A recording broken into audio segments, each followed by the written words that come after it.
10, 9, 8, 7, 6, 5, 4, 3, 2, 1.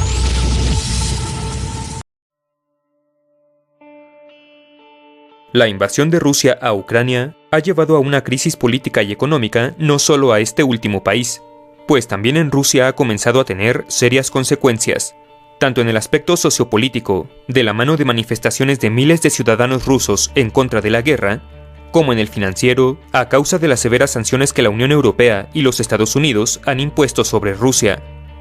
Pero, ¿qué significa esto para el conflicto que se está librando en Ucrania? ¿Y qué podría lograr el poderío militar ruso en ese país? Hasta hoy, varios analistas opinan que esta guerra podría tener uno de 5 resultados: desastre militar para Rusia, imposición de régimen en Kiev, conquista total de Ucrania, expansión imperialista rusa a otros países y finalmente conflicto global. Sin embargo, ¿sabes a qué debemos mantenernos atentos durante las próximas semanas para conocer mejor hacia dónde va esta situación? Mi nombre es Carlos y estás en la armería. Comenzamos.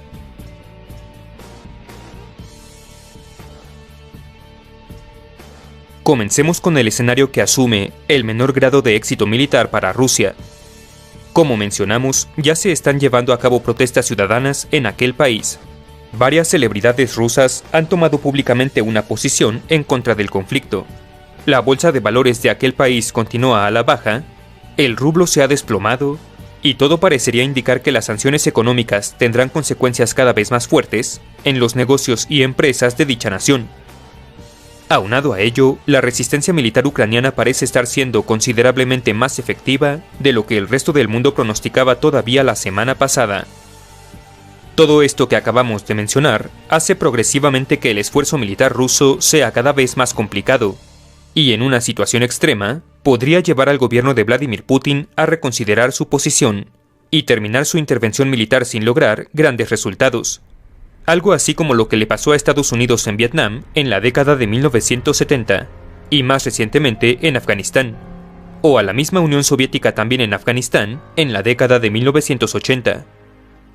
Sin embargo, y sin entrar en politiquería, simplemente citando sus palabras, el mismo Vladimir Putin ha reiterado varias veces en el pasado que un hombre en su posición no puede mostrar debilidad,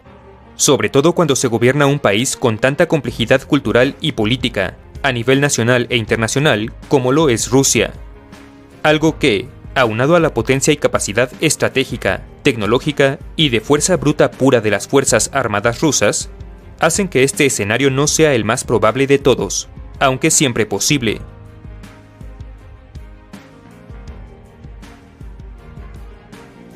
En este segundo escenario, el objetivo de Rusia sería simplemente derrocar al gobierno ucraniano actual y poner en su lugar a otro mucho más afín a los intereses rusos, quizás incluso un gobierno títere de estos, pero permitiéndole a Ucrania seguir existiendo como una nación soberana e independiente, confiriéndole así a este país una situación similar a aquella de la actual Bielorrusia. Para ello, el ejército ruso tendría primero que hacerse con el control de la capital ucraniana de Kiev y de cualquier sede alterna de gobierno, para así declarar el éxito de su intervención militar y posteriormente llevar a cabo los cambios políticos necesarios. Sin embargo, un escenario similar, pero no del todo igual, sería aquel en que Rusia logra hacerse con el control solo de una parte del territorio ucraniano, para así instaurar un gobierno afín a sus intereses en dicha región y dividir en dos al país, lo que básicamente dejaría a Ucrania en una situación muy similar a la que tenía antes del comienzo de la guerra, y probablemente terminaría por perpetuar indefinidamente el conflicto dentro de sus fronteras, como ha venido sucediendo durante por lo menos la última década.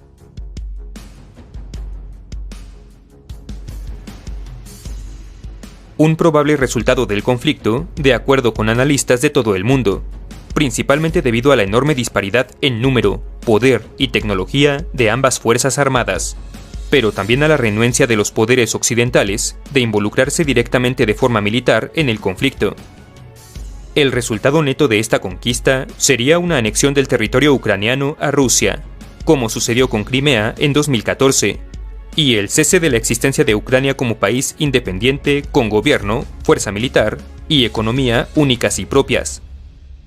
Sin embargo, por extremo que suene este escenario, tal situación sería solo la punta del iceberg en caso de que el gobierno ruso quisiera anexarse territorios más allá de las fronteras de Ucrania, continuando su invasión hacia Occidente a países como Polonia, Eslovaquia, Hungría o Rumania, y trayendo consigo consecuencias internacionales mucho más graves. Afortunadamente, hasta ahora esta no parece ser la intención de Rusia, lo que sin embargo no nos impide analizar, en los dos siguientes escenarios, qué sucedería si así lo fuera.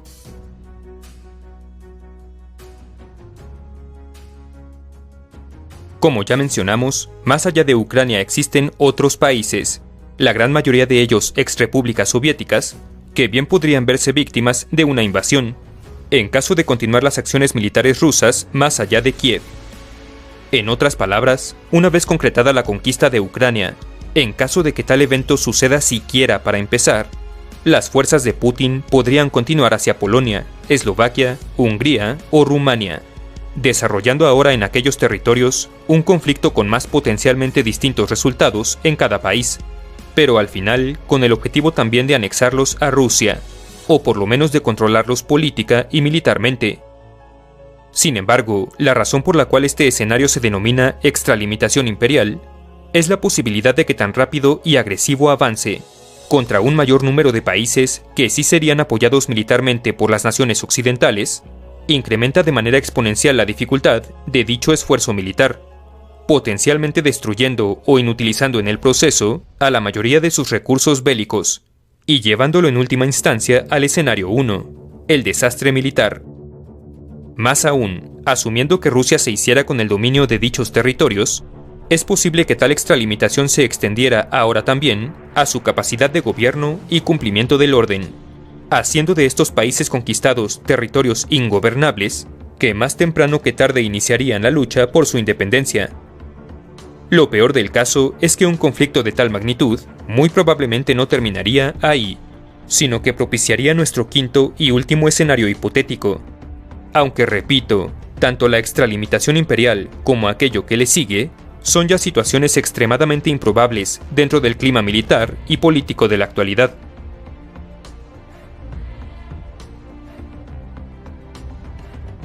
El que Rusia atacara directamente a las fuerzas armadas, o peor aún, invadiera los territorios de países miembros de la OTAN, como los antes mencionados Hungría, Rumania, Eslovaquia y Polonia, no solo sería un descomunal error de juicio que llevaría hasta sus últimas consecuencias a este conflicto, tanto para Rusia como para la OTAN, sino también potencialmente para el mundo entero. Como ya mencionamos en un video anterior, la OTAN es una alianza militar de 30 países que incluyen a los Estados Unidos, Francia, Alemania y el Reino Unido, que entre todos juntos cuentan con un arsenal nuclear prácticamente idéntico en número, alcance y potencia al de Rusia. La razón por la que el ataque en siquiera uno de dichos países por parte de Rusia sería desastroso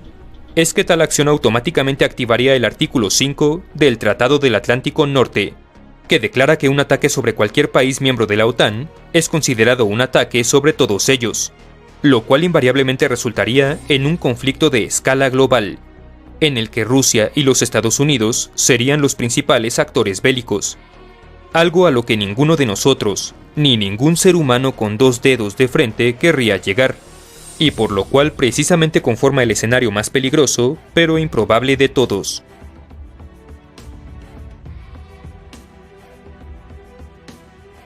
Para terminar este análisis, mencionaré un posible escenario adicional que, también a pesar de su improbabilidad, no puede ser descartado.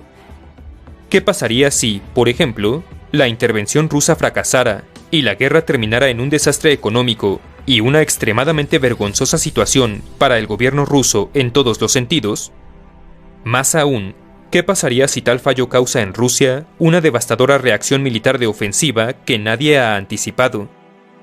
Entre analistas militares, esto se conoce como apostar por la resurrección, en donde el líder de una potencia militar, por temor a ser derrocado después de un fracaso mayor, o de que su nación pierda un enorme porcentaje de credibilidad y poder bélico, decide hacer una apuesta de muy alto riesgo e impacto. Una analogía apropiada es lo que sucedió con Japón en 1941, cuando después de las sanciones y embargos impuestos por los Estados Unidos tras la invasión japonesa de China, el gobierno nipón se dio cuenta de que solo contaba con recursos suficientes para 1 año y medio más de guerra, y decidió tomar la vía ofensiva contra Occidente en Pearl Harbor, para terminar por la fuerza con su escasez de recursos. No hace falta decir que tan pobremente calculada maniobra desataría la Segunda Guerra Mundial en el Pacífico, provocaría el ingreso de Estados Unidos a la guerra y terminaría con la total derrota japonesa algunos años después.